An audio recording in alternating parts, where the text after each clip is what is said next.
As It Were production presents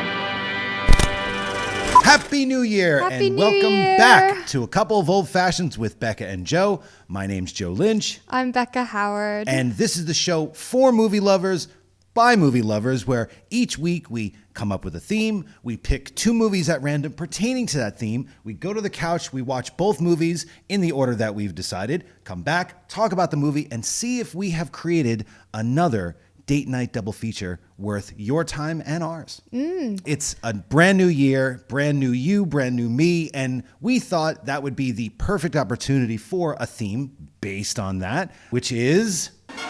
New Year, New You, or New Year, New Me. New Year, New You, whatever. The graphic is going back and forth quite crazy. This episode, we decided to make it a bit of a special, like we did with Christmas, because, you know, this time of year is a bit special. We have Christmas and New Year's and all that time wrapping up, not just presents, but the end of the year. Yep. It's a big time for, you know, thinking of ourselves, New Year's resolutions, looking backwards as we look forwards. And yeah, I mean, I hate personally New Year's resolutions. I hate the whole expression New Year, they're things to like fuck up and break, you know. Yeah, Cary Grant said that his New Year's resolutions when asked for 1942 was to stop making a resolution that isn't as important to him by April 8th as it was on January 1st, which I think is a good lesson. Like, try to not necessarily pick something that you're going to hold true for 24 hours and then never look back on again. You're setting yourself up for failure. Yeah, but I do like the concept of kind of being reminded to check in with yourself and your life, and because it's a reset. You know, it's not just from the calendar year, but you're right. Like a lot of times people use that as a way to be like, okay, I'm going to make things different. Sometimes people just need a date or an event, and New Year's Eve, New Year's Day, the ball dropping, the poppers coming out, see, the crackers. I do like though that Joe and I typically don't have much of a like high standard that we set on New Year's Eve. I think our tradition is fantastic. The last few years, we've always just kind of put on our favorite New Year's movies. We always have to start with When Harry Met Sally, R.I.P. And then we watch Casablanca, which is not necessarily strictly speaking New Year's, but it's about, you know, new turns of the leaf, and it has a lot of champagne in it. The one year where we did the Swayze-a-thon. Oh, yes, that was good. Exceptional. We went crazy for Swayze. Yes, we did Skate Town USA, Dirty Dancing, Roadhouse, of course, because, I mean, Roadhouse. It was great. So every year we try to break it up a little bit. My choice is a New Year's movie that some people don't talk about. So hopefully you go, oh, you know what? I got to remember that for next year, because I think this is a perfect movie that you can play on New Year's Eve, I think. That would be Catherine Bigelow's Strange Days. Fun. Yeah. I see. The thing is, I love Strange Days. I love it. But it is dark. I do enjoy exploring those darker sides of our psychosexual like compulsions. Considering that the movie is about virtual reality back in the 90s when the internet wasn't really around and people were just starting to realize like, oh my God, you can play someone else. You can be someone else with this technology. They also went somewhat darker. I picked a film noir. Ooh, you know I love film noirs. This is a little bit of a different one though, because it was taking a subgenre that appears in a lot of other movies like, you know, comedies, actions, is fantasy. It just sort of weaved its way into a lot of other mainstream genre that's just kind of like a little bit of like a backstory. Yeah, weaving. Repeat performance. Interesting. Never heard of it. Yeah, it's really not as well. Yeah, you think yours is famously underrated. This one is particularly so, and really lost in the anals. Yes, I love it. There's a lot to talk about, but I will do so once you've watched it. As you know, I don't want to give anything away in this moment. First time watch, and look, I love. One of the things that I've enjoyed so much in our years together is the discovery of Westerns and noir movies that you've shown me over the years, and you've never let me down. New Year's is a time for looking back and all of that, and so I looked back at all the choices I'd made over this season, and I was quite surprised at myself because I actually hadn't picked that many movies that I tend to favor in general, like the pre-falling apart of the studio era kind of heyday golden Hollywood movies from the 30s through to around the 50s. It was mostly movies 1960s onwards that I dallied in. Is it my fault? For a couple of old fashions. No, I think the nature of the show is that you tend to push yourself into finding titles that maybe you hadn't explored enough of. I wanted to infuse this first episode of 2026 with just some classic Becca. Does repeat performance have any New Year's in it? It's bookended by a New Year's Eve. Okay. So what if, because Strange Days, spoiler alert, ends on New Year's Day, why don't we start with Strange Days, get the bleakness out of the way, and then maybe kind of lift our spirits a little bit with I don't know that repeat performance is going to lift your spirits because it is a noir. I don't know. After Strange Days. But I do like the idea that it, Strange Days ends specifically with a New Year's celebration and, then we can go straight into the New Year's celebration that starts. Perfect. Repeat performance. They could almost be in the same cinematic universe. But before we get the festivities started, we should also say thank you very much to our sponsor for this episode, DIABOLIKDVD.com, your place for all of your physical media needs, Blu-rays, 4Ks, probably DVDs. I don't think any vinyl or VHS, but you never know. All right, let's start 2026 off right with day drinking and movies to the couch.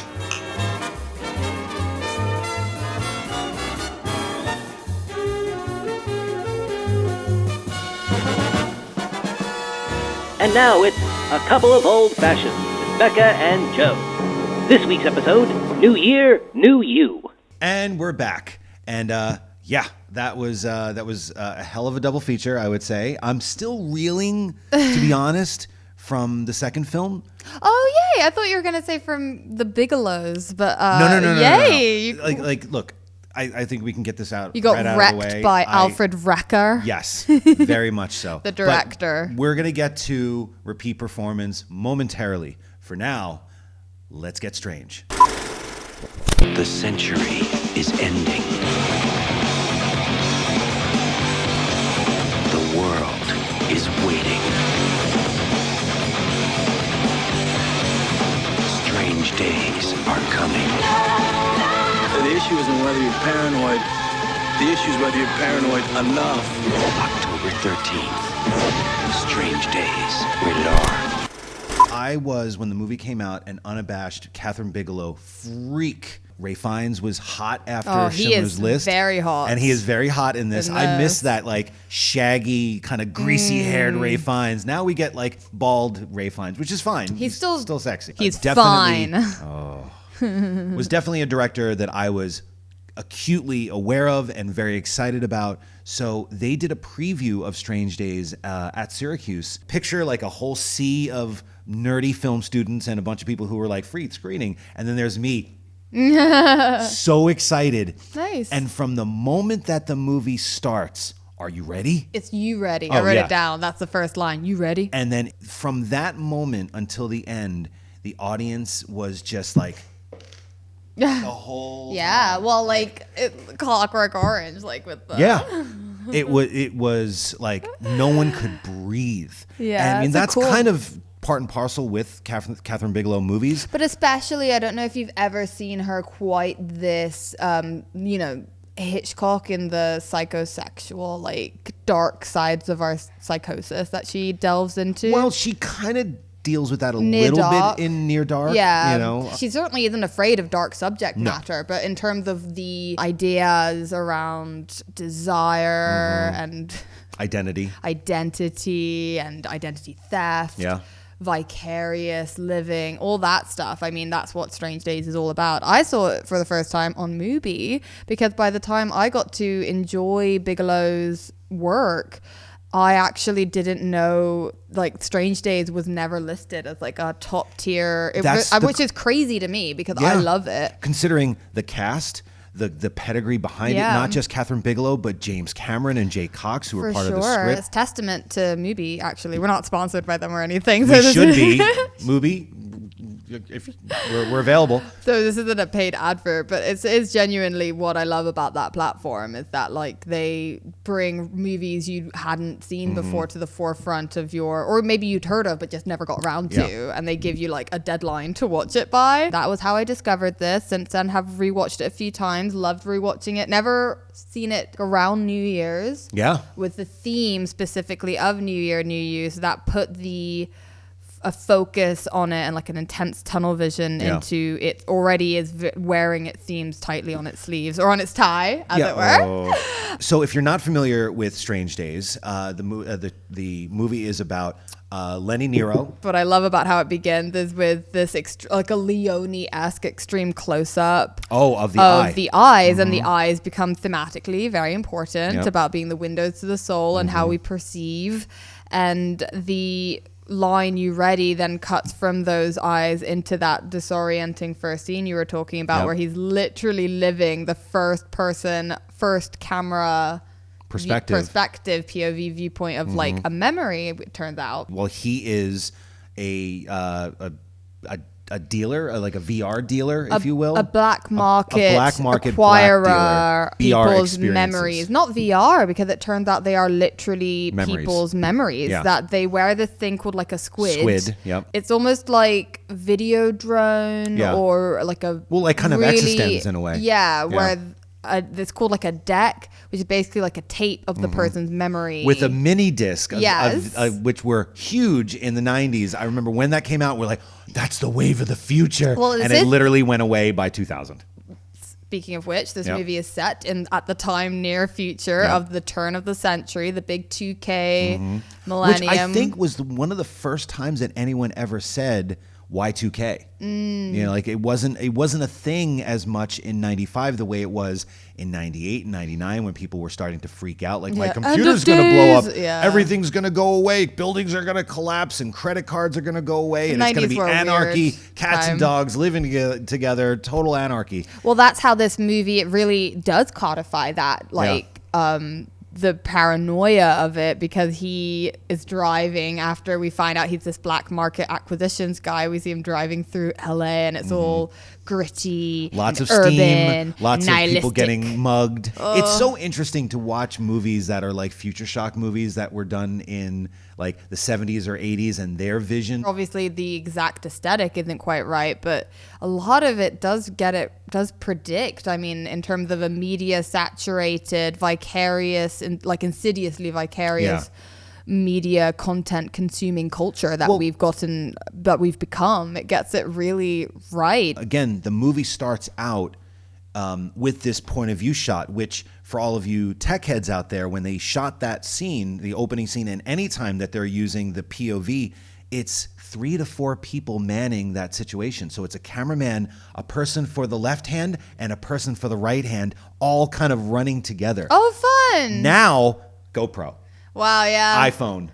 Body cam. That's so cool. I never knew that. No, the amount of work that went into it took them a year to design that first scene. Oh my God, that's so to get cool. it right. One of my favorite kind of like virtual reality kind of this type of film is Douglas Trumbull's Brainstorm, which has the similar concept of recording people's memories and then using it for good ways and also bad ways, and how that gets exploited. It's kind of understandable why someone would want to escape into someone else's memories and feelings and experiences that seem like to go from the gritty streets of Hollywood with steam and it looks like sleazecore, like extreme sleazecore, to roller skating on Venice with your girlfriend. Yeah, which is interesting with the theme that we have, New Year, New You, because it's not about what that tends to mean in our society now. It's like, New Year's resolutions, reinventing yourself, achieving a better you or whatever. It's more about escaping who you are in other people's memories, or indeed into your past memories, as it turns out that Lenny does every night. He goes home and replays his old decks, like Yeah. his old memories from a happier time with his relationship with Faith, played Yeah. by Juliette Lewis.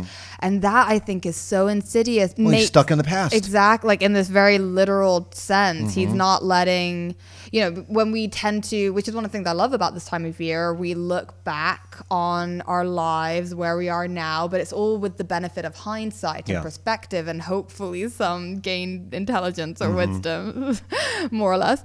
And it's not literally reliving it and the same emotions, and that makes it so much darker, that he just can't move on because he doesn't want to. He wants to live in the past. Yeah. There's a bunch of supporting characters that are surrounding him. We have Tom Sizemore, who plays a security guard who is following Faith because her new boyfriend, Michael Wincott. Philo, yes. Philo Doe. That is really club his owner, name? Philo. Like Philo Doe? Yeah. Yep. You can make a mean You can roll him up. Spanakopita with that guy. Well, yeah, and his voice sounds like you want to say Spanakopita. But Angela Bassett plays a... Mace. She's amazing. Love her. Her character is like the Mary Stuart Masterson character in Something Wonderful About You, that movie, that John Hughes movie, in that she's sort of like his driver, but she's, a lot cooler and like butch and but in a sexy way, like massive, muscly and cool hair. Oh, she's so hot in this. I love Angela Bassett in this movie. It was actually inspired by the LA riots when Cameron was sense. writing the movie. He was surrounded by the LA riots, the Daryl Gates case, the Rodney King of it all. When Lenny meets a potential client, we see his businessman. whole sales shtick. pitch. Which is what they used in the trailer. That was the whole shtick, him looking into the camera saying that whole Makes shtick. sense. Well, they're trying to sell the movie, and he has lines like, "I'm your Santa Claus to your subconscious, and I got a main line to the switchboard of souls," and it's so over the top, but in this fantastic, visual storytelling. That's one thing that I don't think people give James Cameron as a screenwriter credit enough for, is that he knows how to write like hard-boiled dialogue that fits like the appropriate faction of people, the certain culture. Like, look at Aliens. Everything that everyone says feels so authentic to what a Marine does. Very muscular. Yes. The language. Which is perfect for Catherine Bigelow, since she is, I would say, one of the most muscular genre directors. They're as muscular as Mace's arms. Yes. He basically pitches the deck, the squid experience, as getting to do things, providing a safe space for getting to explore the dark side. Almost as good as the real thing, but safer. Exactly. It's like all of the reward with none of the risk. Yeah. The age-old question of whether or not art reflects the dark side or perpetuates it or even exacerbates it. And that's what this whole paradigm that's presented to us in this film of the squid, of this deck experience. It's like, what is it good or bad? Like, is it providing an opportunity for creeps and criminals, or even just regular people who have creepy criminal like interests, which who amongst us is not, maybe slightly curious? And is it like that? Like, is it going to provide this kind of safe environment that will satisfy that urge to explore it enough that you won't ever want to actually act upon them? Or is it enabling them to get a taste of it just enough so that they'll actually be emboldened? Bigelow's films are accused of, or anybody who makes a horror film or a violent movie or a sexually explicit movie, it's like they're accused of inspiring violence by offering a taste of what it could be like.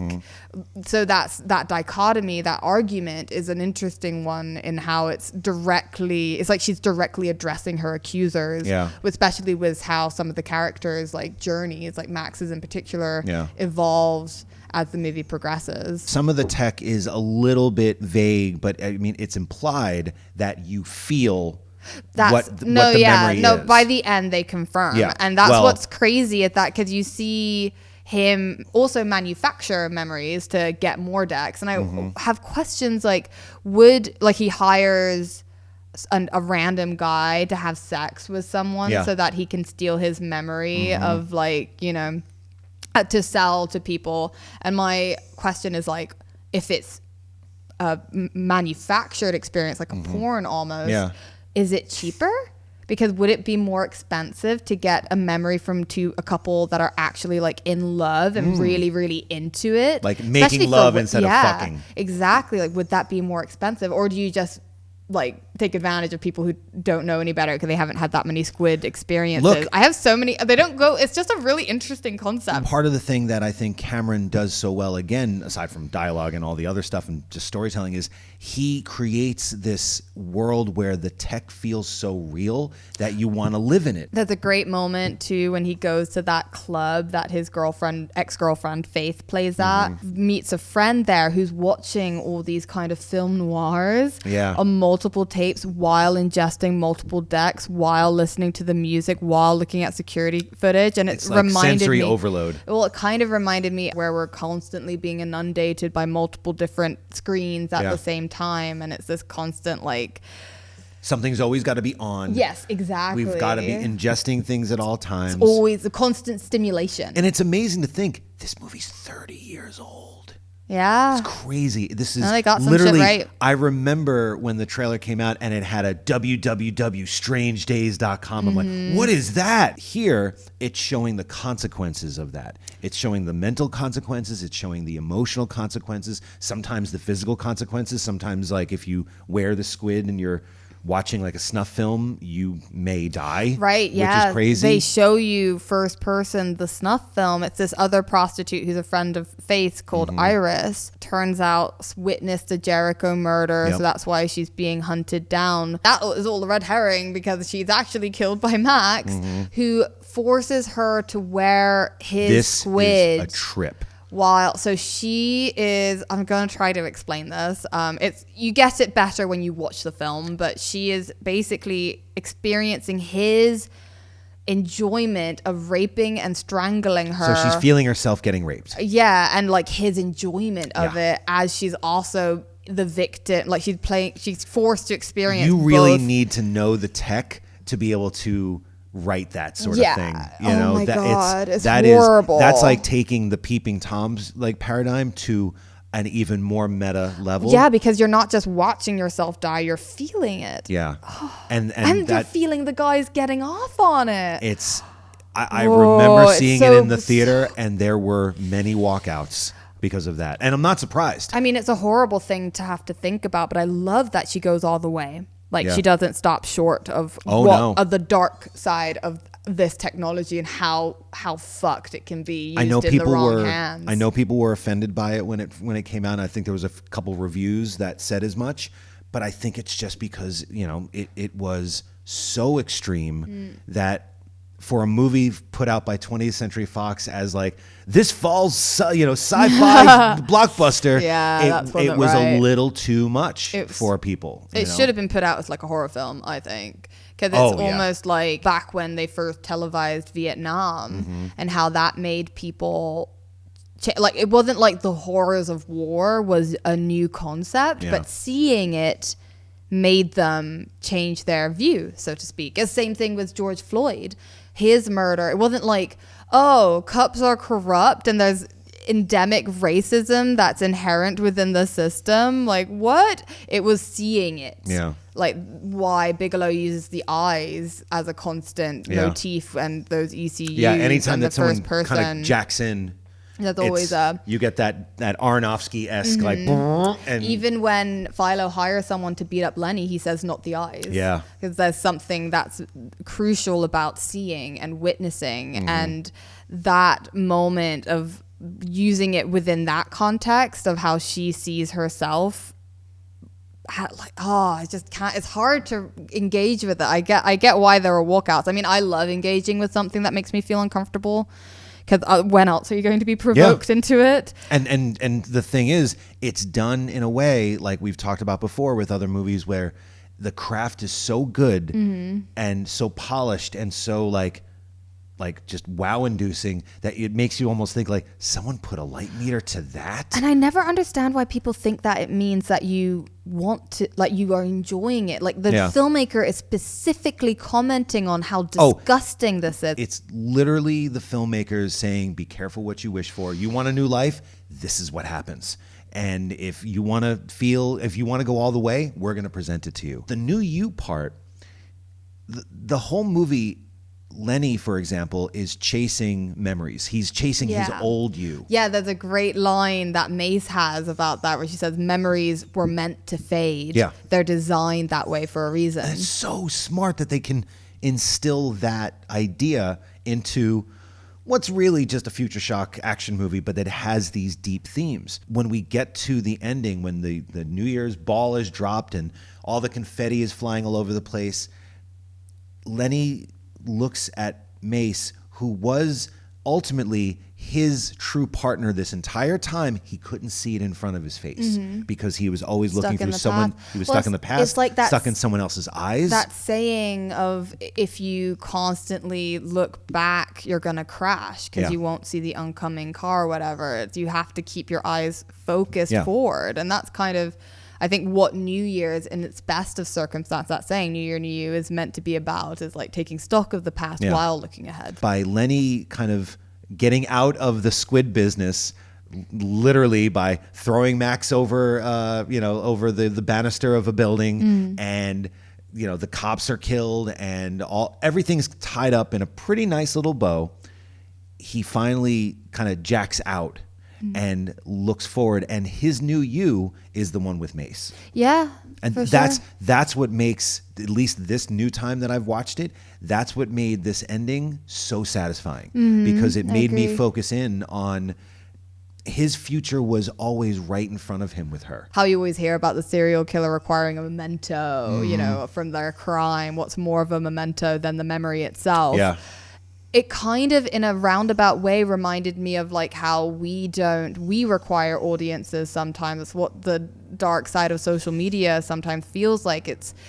We have to signpost all the ways in which we're going to change ourselves and do better and give more. Like how when you donate to charity, there's always an option online for a share on social media that you're a good person. Yeah, that you donated. Good job. Good person. It's like, do we change?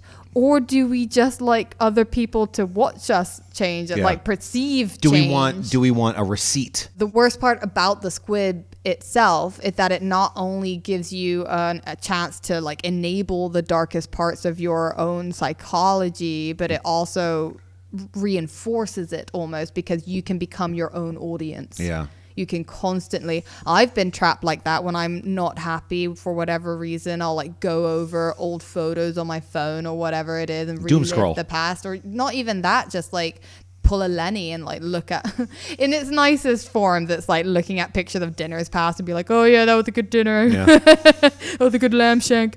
But in its darkest forms, you can it leads to doom scrolling. And the more that we look back in our past, our future just gets sucked more and more into it, like the less, because we just stop being active in our present lives and recognizing things like the people right in front of us. We're sharing so much experience with each other that sometimes I think a movie like this that shows the dark side of it, that it is, maybe you should put your phone down or take your squid off and look in front of you at the people that you love and live life a little bit. It's like that at the ending of Cable Guy. Yeah, I don't think it's necessarily blaming the technology so much. No. It's blaming the people using the technology. Yeah, technology is always going to be there. It's just harder to do that when there's tech that allows you to so readily enable that part of yourself. At the end, when Lenny kills Max, he's hanging off the side of the balcony. Oh, and hanging from his tie. And I thought it was somewhat symbolic that Lenny has to cut off his tie, which he keeps saying throughout the movie. The whole movie. Does this tie go with this outfit? He's always referring to the tie. Very, very slick. Yes, and I thought he cuts the tie off in order to save himself and kill Max. He's getting a new life, a new style. Yeah. A new lifestyle. Oh, that's good. That's really, you know what? Somewhere Jimmy Cameron is going, someone just got Strange Days. Yes. Finally. Catherine Bigelow shining her Oscar is going like, is someone talking about Strange Days? Yes. The last shot is like a, overview as they get lost in the as- crowd, making out. As it's pulling up and we see all of the confetti and a brand new world is ahead of everyone. So exactly. So there is Hope. somewhat, it does end on a surprisingly positive. For such a dark movie. Note. You know what though? You needed it. You needed that levity. Sometimes you just need a little mace in your pocket instead of a little faith. That's good. That's really good. You should be a writer. Come on, Hollywood. Let's Amy. do this. Yeah. All right. So hopefully you do get a chance to see Strange Days. It's unfortunately not readily available. I think it's a great sci-fi movie. It's a great cautionary tale. Good choice. Thank you, me. Yes, I'd say good choice. I always love watching it, especially with the theme. We'll see if mine complemented it after the break.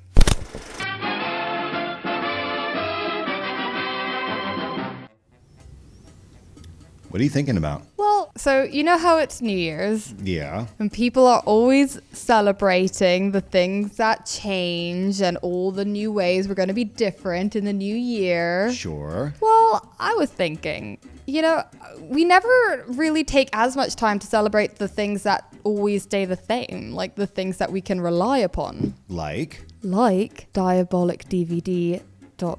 You're right. I mean, for the last 20 years, it has been the stop for all horror, weird, cult cinema. And I just think we need to take more time to celebrate the fact that it's just been this consistent source of quality. Well, considering that every month, some of the movies that you probably have in your iTunes library or one of those, streaming libraries, it just disappears. That's what I'm saying. Thanks to DiabolikDVD.com and all the vendors that they have, including Cauldron Films, Arrow, Synapse, Blue Underground, Mondo Macabro, and many more from around the globe, that your favorite movies on physical media will never go away. So for this week, our theme was New Year, New You. And I wanted to pick a movie that for me does talk about reflection and does talk about change, but in a way that's quite, cynical and sardonic and humorous, but also very beautiful and touching. And if you haven't guessed already, I am talking about Billy Wilder's 1960 film, The Apartment, starring Jack Lemmon and Shirley MacLaine. That was one of the choices that I had on deck for this episode. Yeah. We don't even Better here. Much better here. On Diabolik DVD, you can get it from Arrow, but you can also get the Kino, which has a 4K Which means that the UHD transfer is going to and be amazing. Yes, for sure. And then if you get the Arrow, why don't you just get both? And you get all of the above in terms of both the transfer and all the extra features. And yeah, it really just always touches me in a way that I can't quite describe. I think it's the melding of Shirley MacLaine's performance, seeing Fred McMurray act in a way that you've never seen him before. I grew up with him as, like the dad to my three sons. So it's weird that when you showed it to me the first time, I was like, wait a second, he's not everyone's favorite dad. Yeah. That was crazy. I know. It's just a beautiful film. And it's beautifully shot too. I can't recommend it enough for anyone who hasn't seen it before.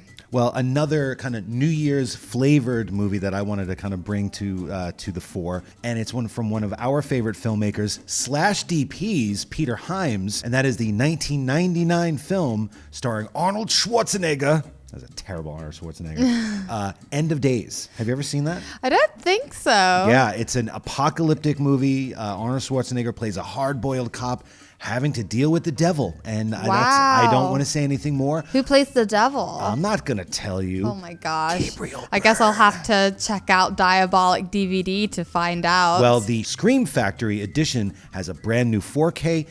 All of Peter Hyams' movies are especially, how do I say it instead of saying dark, atmospheric. So a 4K version of any one of his movies is welcome because in the past they've always been terrible transfers. There's a new commentary. There's 4 brand new interviews. If you're a fan of the movie or haven't seen it before, highly recommended to start your year off right with a little ACOFO 106. I mean, better than the first attempt. Yes, definitely. So whether you're looking for that definitive version of New Year's Evil or you're finally ready to upgrade that old crappy DVD of Alex Winter's Freaked to glorious 4K, Diabolik DVD is the small business, owner-operated choice that you have been craving. And that's Diabolik DVD, DIABOLIK DVD.com, or you can visit its sister website, cauldronfilms.com. That's Cauldron Films with a hyphen in the middle. So keep physical media alive. Happy New Year, and back to the show. And now, on with the show. And we're back.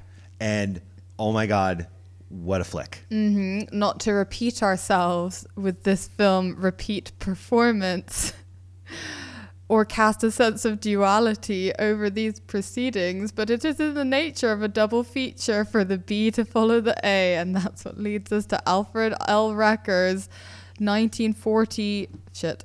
1940 shit.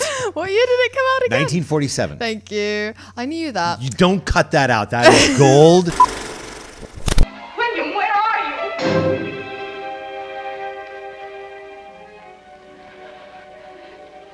Where are you?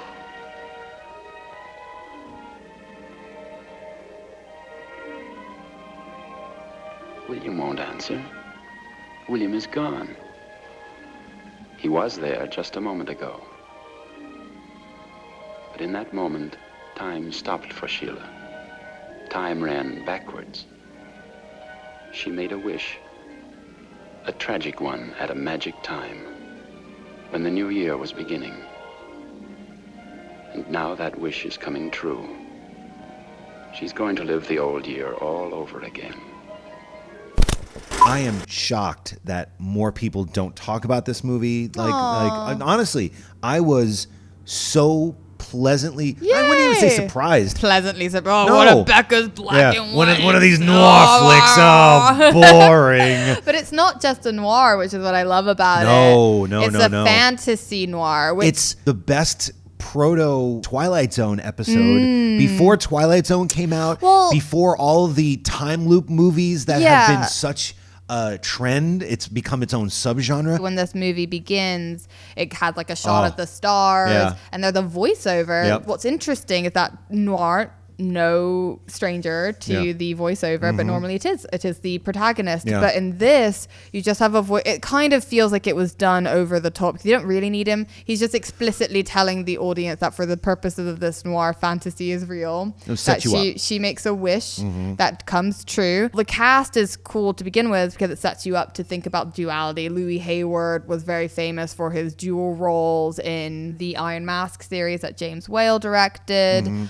Joan Leslie, his co-star, had mostly been known for movies like The Hard Way or High Sierra, where she played the sweet, innocent type, and she was desperately trying to recast herself. So it's already giving this idea of duality and trying to like play against type and re-perform your narrative in a different perspective, not unlike Strange Days. Because this all revolves around a play that's being put on. So she joins her friends and they reveal in very quick, succinct dialogue that she's an actress, she's in a play, her husband is clearly a no-gooder that we know is dead and is having an affair with someone called Paula. We don't know who these people are yet. And then she sits in front of a poster that says John Friday, the director, the guy at the party she's meant to attend, presents Say Goodbye, this play starring Sheila Page, written by the Paula ladies. So you're like, oh, like the narrative pieces, like within the first 5 minutes are just like put in front of you in such a succinct, like economic way. It's great. Like you know all the players, you know the playing field. Exactly. You it's know so the well plights done. in so fast. 10 minutes. Yes. Not even. She like is walking up the stairs to John Friday and she's like, oh, I wish I could repeat the year again. I'd do it differently now that I know. And then the voiceover guy comes back in and he's like, she makes a tragic wish at a magic time. Yeah. I think that's one of the reasons why he was put in, so that we're not having to pick up. Like, he's basically saying, hocus pocus, alakazam. Yeah. Poof. And poof, we start the year again. And what I love is how it kind of subverts the noir structure because it always starts with this bookending cold open. Yep. But usually what then happens in the main body of the movie is that you get this whole big flashback sequence and you have to knowing that it's going to end up in no good place. Like, you know, the beginning of Double Indemnity with Fred McMurray. And you see him, you don't even know he's dying yet, but you're like, oh, you're probably wondering why I'm floating in this pool right now. Yeah, or Sunset Boulevard. And then it starts at the beginning and you get the series of events. This has that. Yeah.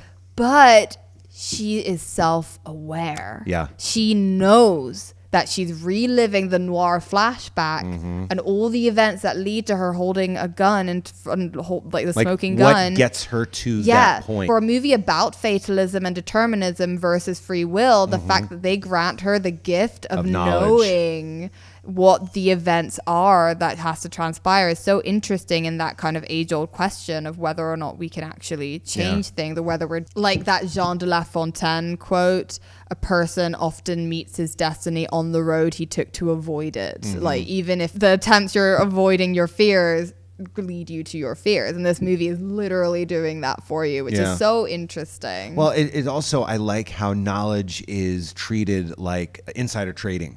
You know, the fact that she has this knowledge of what's transpired with the previous play, how the new play is being, mounted, how she's going to be involved or not involved, and how she starts to mess with the future in a way. She does, and she succeeds, but things still happen. But that's the fatalism will always don't fuck with fate. And knowing that she's going to ultimately, at the end of this brand new year, if she doesn't play her cards right, she's going to be standing over Barney with a gun and his dead body in front of her.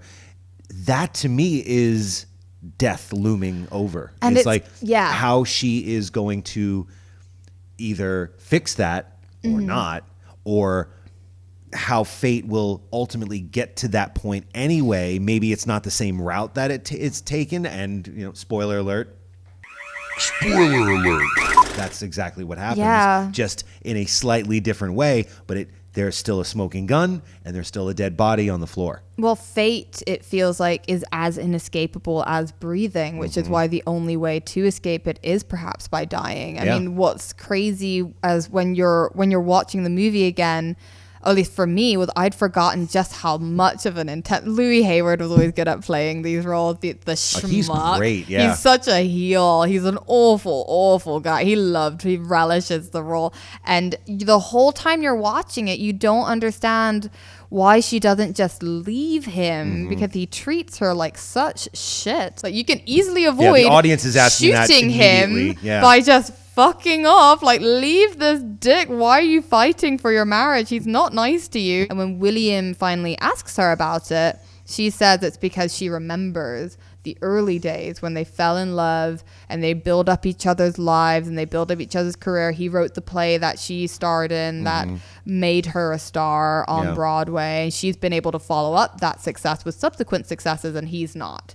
So he's been like stuck in his career, and she's been able to move forward, but emotionally she's just as stuck in the past, without a squib, without a phone, without any of these technology things enabling it. She is still, emotionally speaking, stuck in the past, reliving these old memories and fighting for that rather than fighting the present day absence of love that she feels with him. Would you also maybe say that she's not stuck in the past, she's stuck in the future because she knows where it's going to end up? No, I think she's stuck. I mean, she's literally stuck in the past. She's reliving the whole year over again. But she knows she's stuck in the past. I think she needs to put the past to rest and reconcile herself to the fact that she doesn't love him anymore, in order to move on, in order to actually escape the past, future, whatever it is. That's what she has to. That's why the things keep happening the exact same way as they did before, because she isn't acknowledging the fact that the past is he definitely doesn't love her anymore. No one who loves someone could treat someone the way that he does, and he's full of self-loathing as well. But she can't bring herself to see that the same way Lenny couldn't bring himself to see that his relationship with Faith was dead. So that constant re-immersion of your past memories is holding you back from getting to move on in a good way in your future. And that's what I think both movies, that's why I think they complement each other so well. They're both talking about that, being stuck in the past, not seeing what's right in front of your face, and getting to move forward with your life. Well, I like that she, and also I think the narrator even says, like, it's all about the do-over, right? And do-over, especially in this movie, doesn't necessarily mean do better. The whole time watching, I'm going, if she was given a do-over but didn't have the knowledge of what happened, would things happen differently? Like would fate allow her to just make different decisions based on the fact that it's happening again? I think if she relived the past in a way that is actually cognizant of like why she's granted that opportunity to actually become self-aware and not keep reliving the same emotions. I think they would have, and they ultimately do when she does finally start to. The subgenre of time loop movies has become so popular in the last couple of years, and there's always that learning curve of like the person going like, wait a second, is this the same day again? I wanted to ask you about it because at the time wasn't sure whether you were enjoying it. There's the bit where she makes the move to California in an attempt to escape Paula and his alcoholism. And Barney has a moment with a waiter where he's like, New York, do you miss New York? The gutters are stinking up. Women are pale.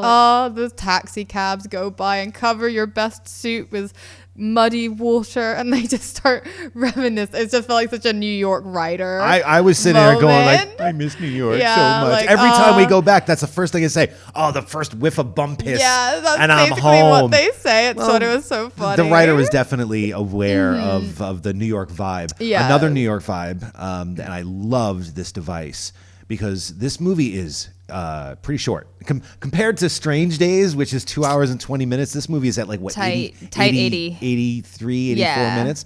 It's brisk. Yes, well made. I love how they use, because the whole film takes place in and around the culture of theater, right? Like them putting on Broadway plays. Yeah.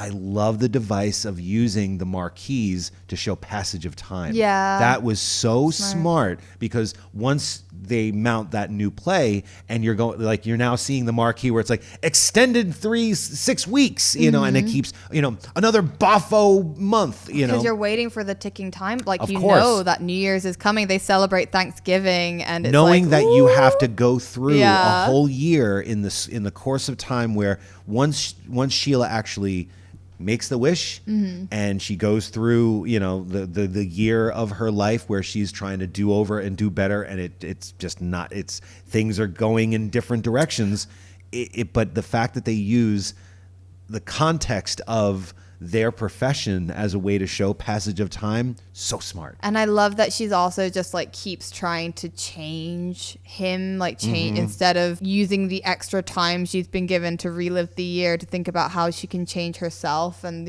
all the new year, new you things that you know we're encouraged to do. She keeps trying to change Barney, and it just pushes him more and more onto the path of alcoholism. Like the trip to California is a failure. After 3 months, he's like, I stink of healthiness. I like that line. Oh yeah. And it's funny how New York and California culture still has not changed much. No, not at all. It's ingrained. Or the mindset has not changed much. Definitely not. Yeah. It's about like how change isn't really possible, and you have to learn how to make the best of like yourself and the people around you, or at least just accept yourself and the people around you for who they are. And that's the only way that you're ever going to be able to find any kind of like a happiness in the short amount of time that we have on this. Why I think both movies are kind of making that point. Yeah. Embrace the future and embrace not a new you, but just you. That's what I think at the end.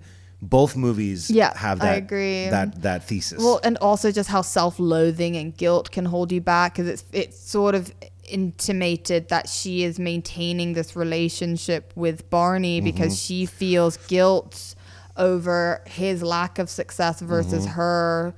Well, he doesn't like he makes it clear that he she makes should it very feel clear, guilty. he's always signposting it to like, I'm miserable. Yes, and she's he's so great, and she's got all these, like, her career keeps going like from success to success. Yeah, and so it's like she almost feels like she needs to, like a lot of people do, like a balancing act to make her personal life miserable in order to allow her career to flourish. Yeah.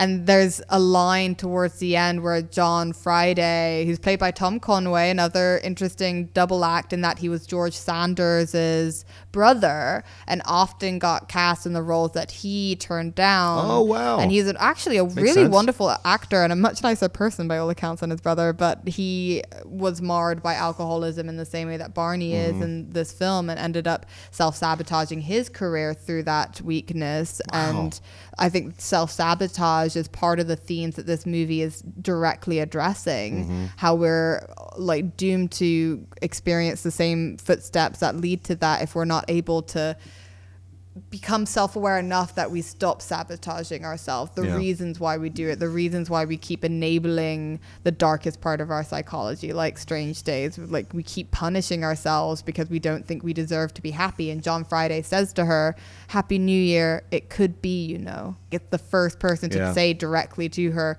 you can be happy if you really, this new year can still be a happy one. You just have to want to be happy. It's about perspective. And that's what will stop the final moment shooting gun from happening. And what I think makes this slightly less hopeful than Strange Days is that she doesn't really ever get that moment. Events conspire once again. Louis Hayward, Barney, runs into the room. He even has a line about guilt as he's sort of like stalking her throughout the room, saying he's going to kill her because he's like crazy at this point. And he says, "You can't escape. That's because you're guilty." Like, everyone's telling her that she needs to get over her guilt and self-sabotage and accept that she deserves to be happy in order for this ending not to just be the exact same as it was before.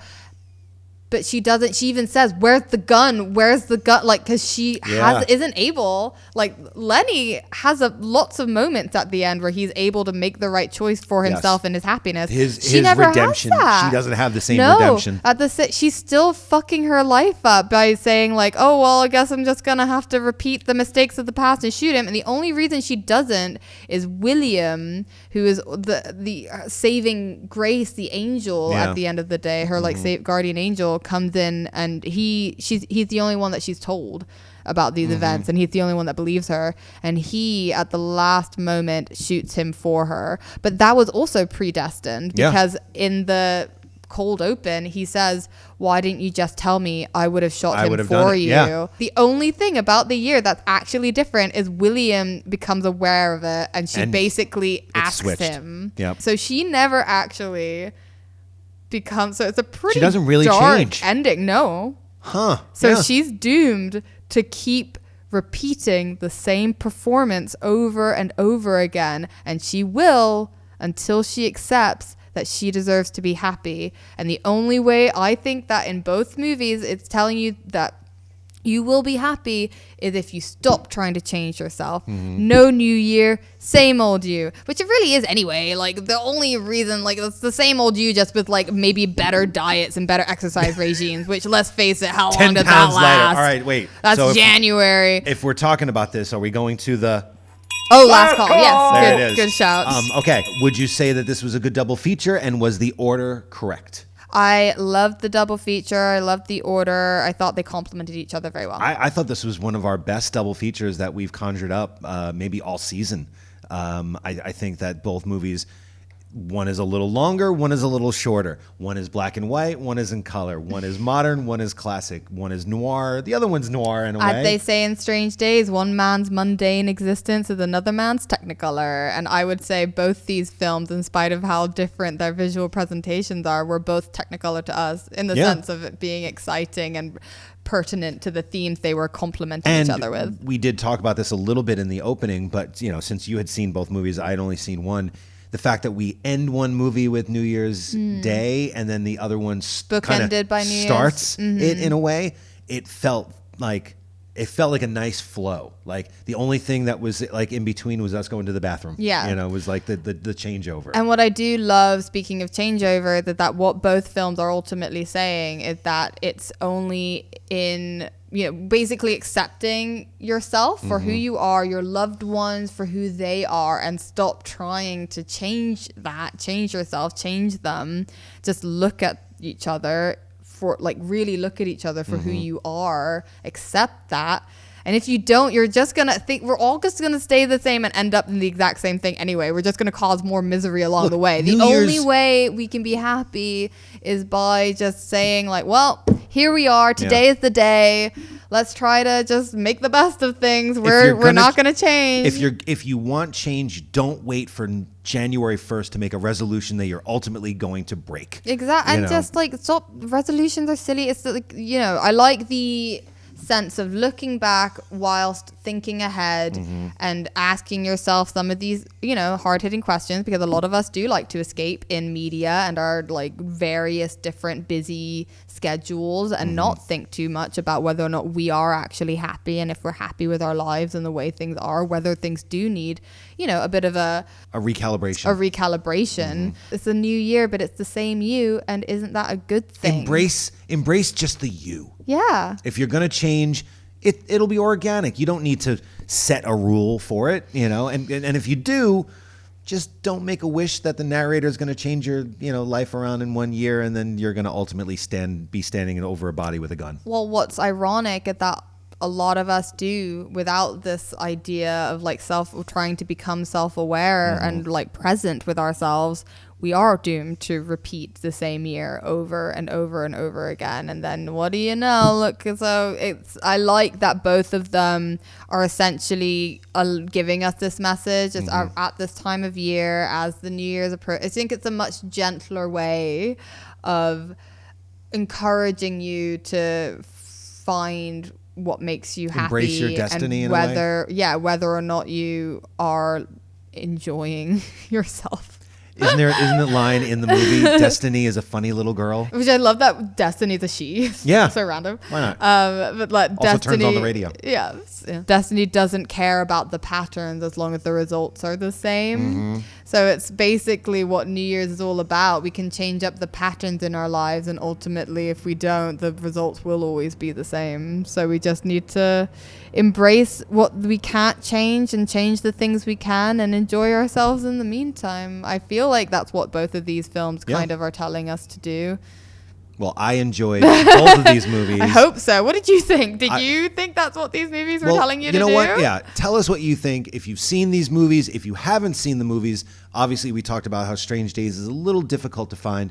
Repeat performances, much more available. Was Canopy, where we watched it. It was on Criterion for a while. Yeah, not on there anymore. Not a great copy on YouTube, so don't go there. But seek out both movies. Highly recommended. Having fun isn't hard if you've got a library card, as they said on the children's TV show. I loved Arthur. Great service, it's man. Really good. Get a library card. Get on Canopy. It's free. We're not sponsored by Canopy either. No, but we should be. God damn it! Tell us what you think. Have you seen these movies? Have you not seen these movies? Will you watch these movies? And hopefully, maybe you'll watch them together. If you want a complete list. Yes. If you want a complete list, go to our letterbox. You can look it under my handle at the Joe Lynch. We have a full list of almost 300 movies that we've talked about. I am not part of the list, but you just want to see my random thoughts on other movies. I am at Old Fashioned Beck. It's a good list, and her reviews are fantastic. I'll put the old thinking cap on. Careful. I'm not cleaning that mess up before them come out. It's the new year, folks. No, don't. No, I'm not. This was a mistake. You're going to have to wear that hat forever. This was a big mistake. I'm also probably cutting off the headroom on that camera right there. So sorry, camera C, which is also my phone. And again, thanks to Diabolic DVD for sponsoring this episode. For all of your physical media needs, diabolicdvd.com has you covered. If you didn't get what you wanted for Christmas, go there, and they got you covered as well. Again, this is so weird. Thank you very much to everybody who supported the show and watched the show. Happy New Year. We hope you had a great holiday. We hope you have a fantastic new year. And same you. Embrace the you. Yes. And the us. We couldn't do this without any of you. So embracing all of us in this beautiful community. We love you. Thank you for sticking with us. You can also embrace us by following us on Instagram. It's not enough just to watch. You also got to subscribe. You got to like. You got to share it with your friends. You got to watch what we eat. There's a lot of food and dog content. Yes, a lot of food content, a lot of dog content. I don't know what the fuck are you doing back there, dude? He's hungry. It's dinner time. Joseph, stop. Oh, there he goes. does. Not so much. It's dinner that corn time. dog. Yes, it's so dinner we should time. go. So we need yes, to feed our dog. Follow us on Instagram. From here, follow each of our accounts right there. I don't know why I'm still fondling those. Obviously, like and subscribe, and then finally. Oh right, yes. You did so well last week. I know. Movies. The only marathon worth participating in, and they're what date nights are made for. Hey! And the flowers are still standing. Da-da-da-da-da-da. All right. Happy New Year. Year.